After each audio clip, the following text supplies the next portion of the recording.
The best high school rodeo athletes saddle up in a new location. Welcome to the state finals in Burwell. We meet the young cowgirls and cowboys getting their ride at glory in a new location. Plus, technology has transformed agriculture, but it also leaves producers at risk of attack. We'll hear what the FBI is doing about it. Drought and markets also turn up the stress level, and we have important reminders about safeguarding your mental health. On location at the high school rodeo finals, it's time to grow.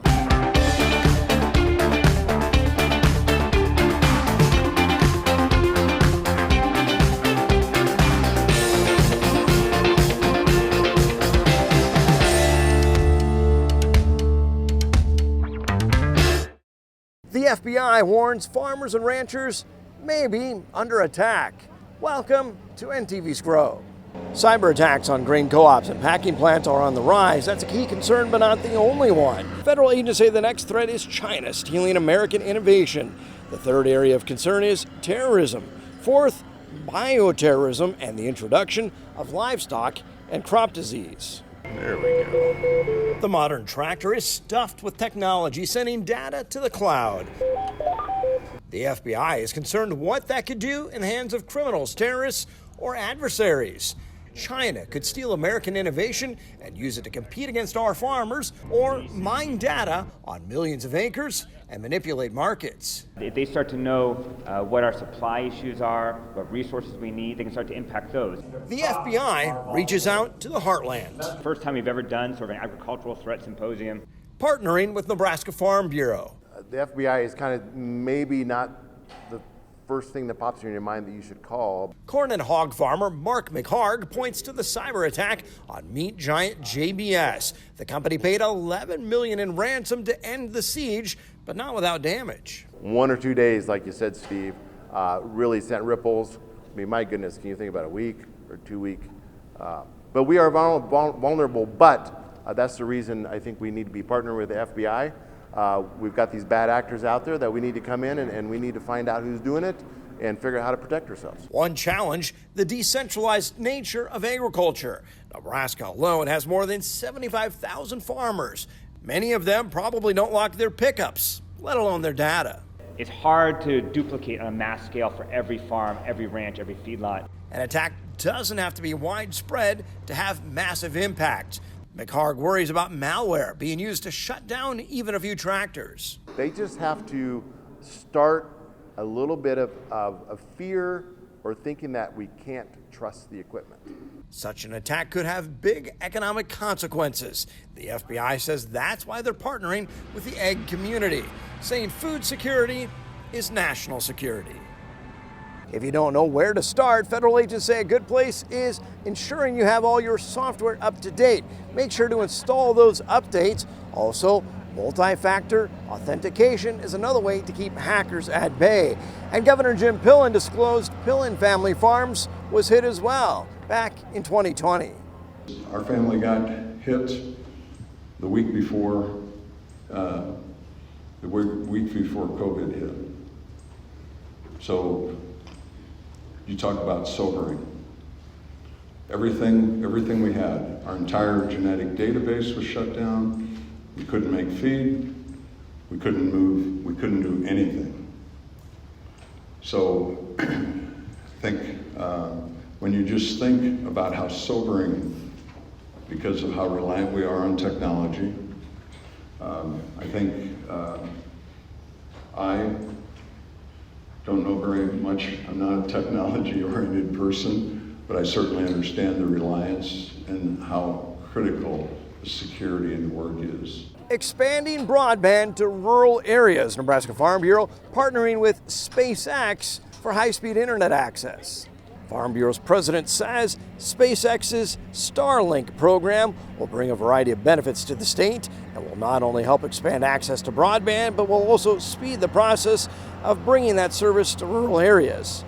To get to the last mile, we can't wait several years to get there. Even though we have great federal funding, the state's doing a lot of work to get broadband out across the state. We need to get it quickly and really to the farthest places And our understanding is that Starlink can help. McHarg says their end goal is to reach every last acre to provide service to all of Nebraska. The first human case of West Nile virus has been found in Nebraska for the year. The Department of Health and Human Services says the person is in the Three Rivers Public Health District and was not hospitalized. They say 1% of people infected become severely ill, but there can be serious consequences for people with weakened immune systems and the elderly. Nebraska scientists may be closing in on a universal vaccine, a long-lasting vaccine against swine flu. Researchers say that's thanks to a long-term experiment with live hogs at the Nebraska Center for Virology. They say as of 2008, about half of the vaccines in use in the United States were custom-made for specific herds. An expensive, time-consuming, not very effective strategy. Scientists say they can not only impact pigs, but also humans. They say nearly 12,500 Americans died of the H1N1 strain back in 2009. The average age of the American farmer and rancher is 57, and state lawmakers say Nebraska needs to do more to encourage those getting their start. Governor Jim Pillen recently signed a bill expanding access to higher ethanol blends. Also included are changes to the Beginning Farmer Program. Previously, someone with a net worth over $200,000 was not eligible. Senator Tom Brandt says that's the cost of one piece of machinery or could disqualify a military veteran with retirement benefits. And I think we tend to think of beginning farmers as young people. That's not necessarily the case. A lot of people have second careers in agriculture. And some of the military, that kind of a thing. Or my daughter's probably going to do 20 years in the military, and they may come back. We don't know. The program is administered by the Nebraska Department of Agriculture. Brandt said not only is it a beginning farmer program, he considers it an ending farmer program, saying the state needs to connect those retiring with those getting their start. Drought, floods, wildfires, and uncontrollable winds. Nebraska farmers and ranchers have had a number of things to battle, and it's important to maintain your mental health. NTV's Taylor Leverett has more. Upland native Chris Graham says being a farmer takes grit and the ability to steer loads thrown to you at once. Input prices, land prices, not knowing if you're going to be able to farm that piece of ground next year, and then the price of equipment. In a Future Farming article, new machinery prices has been rising 4% per year in the last decade. Combined with how unpredictable the weather is, those factors can take a toll on a farmer's mental health. The CDC says farmers and ranchers are nearly 2 times more likely to die by suicide in the U.S. compared to other occupations. The past couple of years I've lost some ground, and just getting started, that's kind of hard to deal with. But there is help out there. The Nebraska Rural Response Hotline can be a first stop to those in need. They just call the Rural Response Hotline and we can do an intake with them. It's very, very simple. They go to a licensed clinician, and then we help pay for the services up to like 5 sessions. It's a valuable option because when it comes to those living in rural areas, experts say it can be difficult to get help. We don't have the mental health, behavioral health specialists. It's easy to access in rural areas. There's a shortage anyway in Nebraska. Despite the challenges, Linda says there has been more action to seeking aid. People are more apt to come and talk about it now. I feel like there's much more awareness and education that's happening. Corn and soybean farmer Chris says the lifestyle may not be for everyone, but having support in a time of need can make a difference. Talk to people. If you see something wrong, just ask them, hey, how you doing? I know it hasn't rained or prices are high. Are you doing okay? Because I'm not doing okay. So it's always look out. Reporting, I'm Taylor Leverett. Anyone in need of help, don't wait. Call the number on your screen, 1-800-464-0258, to be connected directly to the Rural Response Hotline. Up next, we visit with folks here in the rodeo capital of Nebraska as the state high school rodeo finals move to Burwell. And still to come, Kenton Boughton checks the drought monitor. This portion of NTV's Grow is sponsored by Acres Equipment, solutions for every field. Acres has what you need to get the job done. We are joined by royalty. We've got a couple of rodeo queens with us. Can you tell us who you are? My name is Whitney Whitaker. I am Little Miss Burwell 2022. From Newman Grove. And I'm Ashlyn Mulling. I'm Miss Burwell Rodeo 2022, and I'm originally from Glenville, Nebraska. so you're a Central Nebraska person, then, aren't you? Yes, I am. All right. So you are Miss Burwell Rodeo and the Little Rodeo Queen. And are you excited to get to come to the rodeo next month and wear your title and represent the rodeo world? Oh yeah, most definitely, yes. For you, it's a big deal being a rodeo queen at the Burwell Rodeo, isn't it? Yes, it is, and we have a great community of sponsors and support that really comes together and treats us girls like royalty. So. Whitney, have you already started to discover that? Is it fun wearing this and going out and people are like, oh, you're the Little Miss Burwell Rodeo Queen? Yeah, it really is so much fun.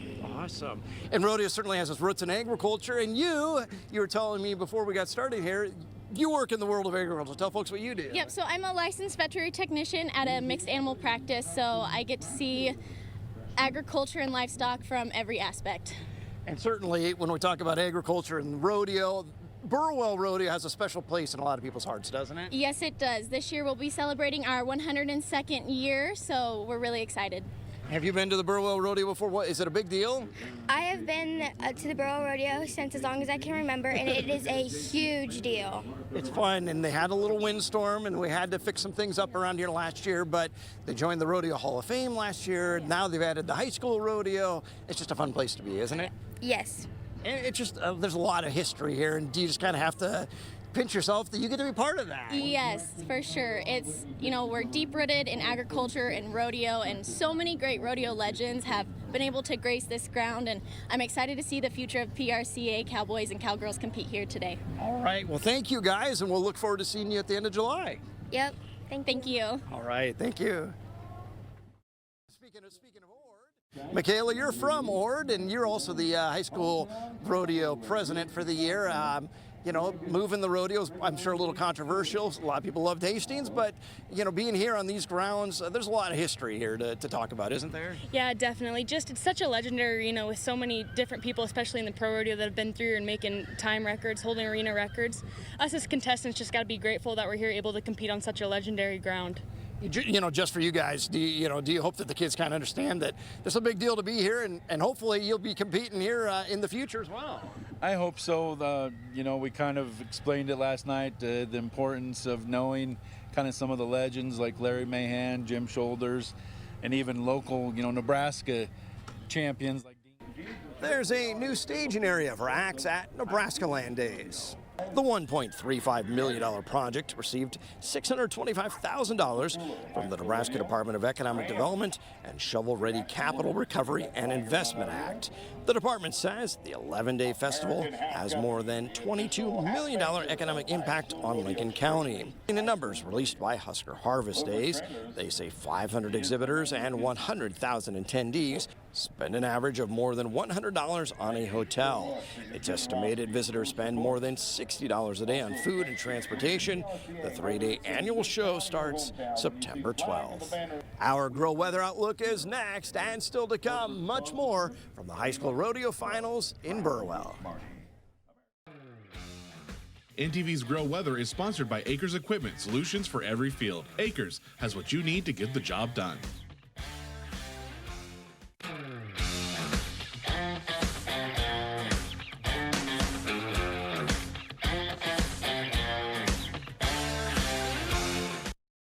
This week's drought monitor, an improvement. The area of no drought in Kansas now back up to 9%, that northeast corner. 91% of Kansas abnormally dry, moderate drought, 80.5%. Severe, 67.5%, and the extreme, an improvement, 46.33%, exceptional 16.5%. Obviously, still too much drought in both Kansas and Nebraska, 0.59%. No drought, that southeast corner of the state, 99.5% abnormally dry. Moderate drought in the Cornhusker State, 79.5%. Severe down to 57.33%. And the extreme, 20.25%, exceptional 10.86%. And that is from northeast Nebraska and covering a big share of the eastern part of the state. More rain, not really prevalent in the forecast in the week ahead, but there are some chances out there. As far as the temperatures are concerned for the rest of June, averaging above normal for most of Nebraska and northeast Kansas. Otherwise, elsewhere, those white areas or blank areas, if you will, normal temperatures expected. Precipitation expected to be above normal for basically the western half of both Nebraska and Kansas, especially in the panhandle and parts of southwest Nebraska. Then June, July, August, temperatures normal most of Nebraska and Kansas, except in Kansas, that southern and southwest edge.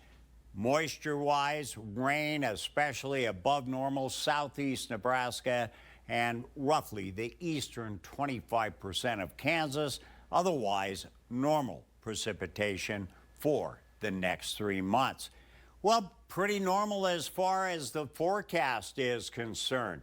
Temperatures will average near normal. Our best chance of rain coming up Tuesday night, 40%. Otherwise, highs do vary. Fairly cool tomorrow, but more like summer as we wrap up the week. Normal highs should be 83, normal lows 59.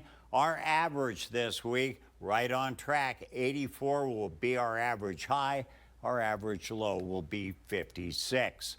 And our proverb, fish swim upstream and catfish jump out of the water before rain.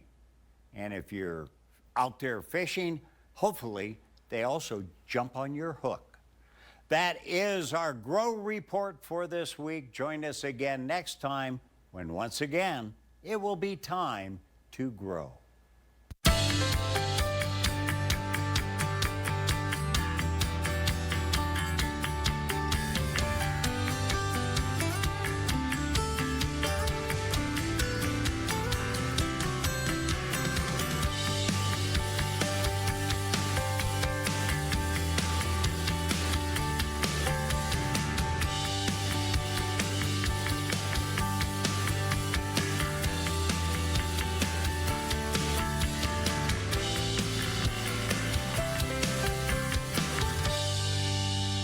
If you've been doing some field work, maybe wrapping up branding, or at the high school rodeo finals in Burwell, we want to see your pictures. Go to nebraska.tv and chime in. High school rodeo athletes saddle up in Nebraska's rodeo capital. Coming up, we take you to Burwell for the state finals. Ag Innovations is sponsored by Acres Equipment, solutions for every field. Acres has what you need to get the job done. Hastings had a good run. Now Burwell saddles up. Speed, power, and grace.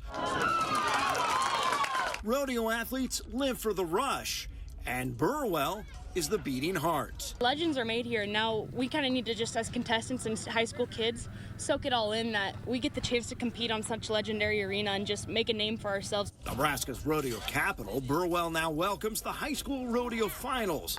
COVID opened the gate. Burwell stepped up to host in 2020. Hastings then wrapped up a 20-year run. Now Garfield County has been awarded a 2-year bid. It's big for Nebraska's big rodeo, especially, you know, with what happened last year with the windstorm. Storms damaged the grandstands weeks before the 101st annual Big Rodeo. They pulled it off and now add a second big event. These aren't pros, but cowboys and cowgirls like Michaela Ray of Ord, showing off skills honed on the ranch. It's what my family does every day. We run yearlings and then have some replacement heifers. What we do every day on horseback is what we get to continue doing in the arena, just for a little more show and a little more time and money.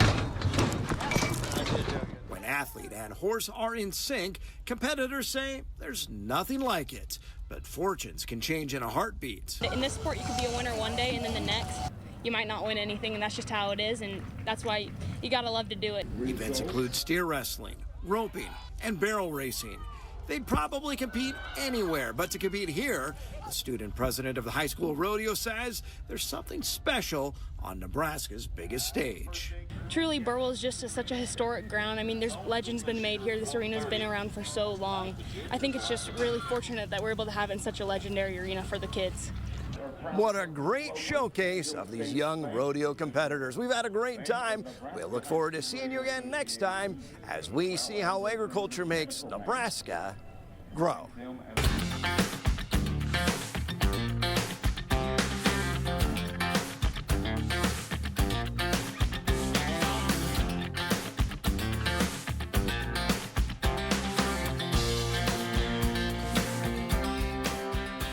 NTV's Grow is brought to you by Aurora Cooperative. Tougher together, Aurora and you.